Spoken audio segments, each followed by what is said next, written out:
Hello friend, कैसे हो आप सभी लोग। आज के इस वीडियो में हम जीवन परिचय चंद्र शुक्ल का जीवन परिचय बताएंगे, जो कि क्लास 10 के लिए वेरी इंपॉर्टेंट है, बहुत ही ज़्यादा इंपॉर्टेंट है, जो कि हर साल बोर्ड परीक्षा में पूछा भी जाता है 5 नंबर का।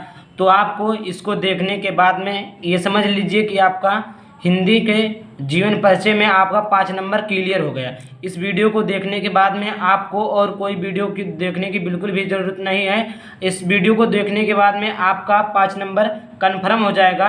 तो वीडियो को शुरू से अंत तक जरूर देखिएगा। आज के इस वीडियो में हम बहुत ही अच्छे तरीके से आचार्य रामचंद्र शुक्ल का जीवन परिचय बताएंगे।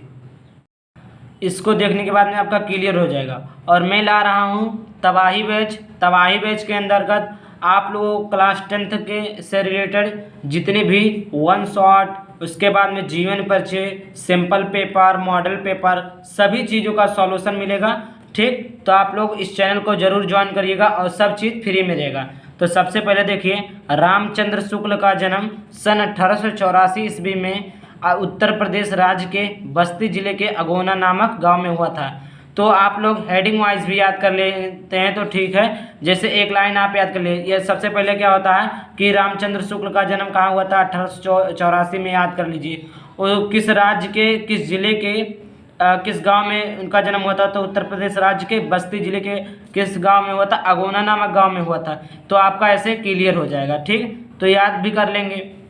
उसके बाद में अगोना नामक गांव में हुआ था। इनके पिता का नाम पंडित चंद्रबली शुक्ल था। ये देखिए, इनका शुक्ल है, इनका भी शुक्ल, यानी रामचंद्र शुक्ल है, तो यहाँ पर थोड़ा पंडित चंद्रबली शुक्ल कर दीजिए। ठीक, तो इनके पिता का नाम पंडित चंद्रबली शुक्ल था तथा माता का नाम विभासी देवी था। इनकी माता एक धार्मिक महिला थी, यानी धर्म से रिलेटेड उनकी माता जी थी।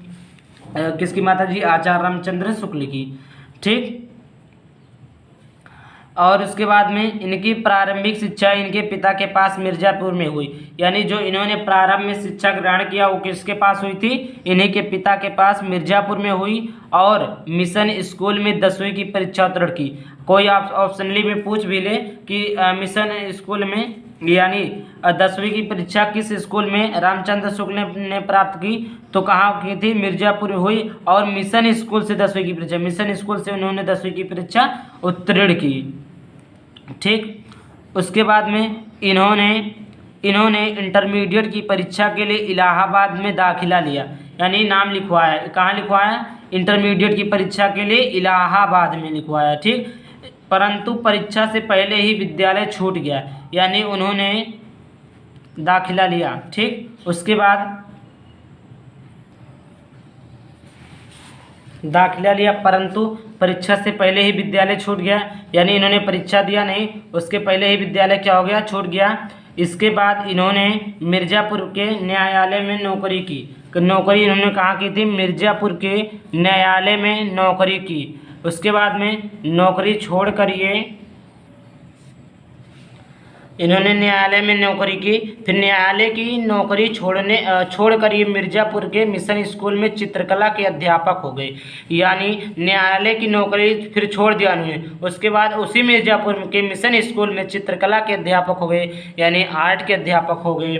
उसके बाद में अध्यापन कार्य करते हुए इन्होंने अनेक कहानी, कविता व नाटक लिखा आदि की रचना की। मतलब इन्होंने पढ़ाते समय यानी अध्यापक भी थे, उसके साथ साथ इन्होंने अनेक कहानी, कविता व नाटक की रचना की। इनकी विद्वता से प्रभावित होकर इन्हें हिंदी शब्द सागर के संपादन कार्य में सहयोग के लिए काशी नगरी प्रचारणी सभा में सम्मान बुलाया गया।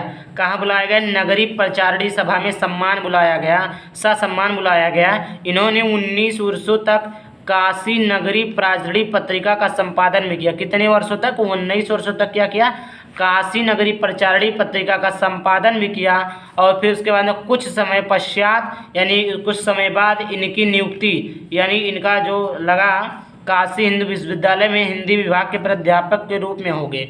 यानी इनकी नियुक्ति, इनकी पोस्टिंग कहाँ हो गई? हिंदी विश्वविद्यालय में हिंदी विभाग, हिंदी विभाग के प्राध्यापक में प्रधानाचार्य के रूप में हो गई और कुछ दिनों के बाद ये हिंदी विभाग के अध्यक्ष भी हो गए, यानी प्राध्यापक के फिर थे। फिर कुछ दिनों के बाद समय बीतता गया, उसके बाद में ये वहाँ के हिंदी विभाग के यानी अध्यक्ष भी हो गए और स्वाभिमानी और हिंदी के महान निबंधकार एवं साहित्यकार सन 1941 ईस्वी में दिवंगत हो गए, यानी इनका मृत्यु हो गया। कि इनकी मृत्यु कब हुई? 1941 में। और इनकी जो महत्वपूर्ण रचनाएं थी वो थी निबंध में इन्होंने लिखा था चिंतामणि, विचार विथि, आलोचना इनकी है रस मीमांसा, Dwivedi, Surdas. I hope video आपको पसंद आया होगा। वीडियो को लाइक करना और चैनल पर पहली बार चैनल को सब्सक्राइब कर देना, ताकि हम अपने बैच के अंतर्गत अच्छी चीज़ें लाते रहें।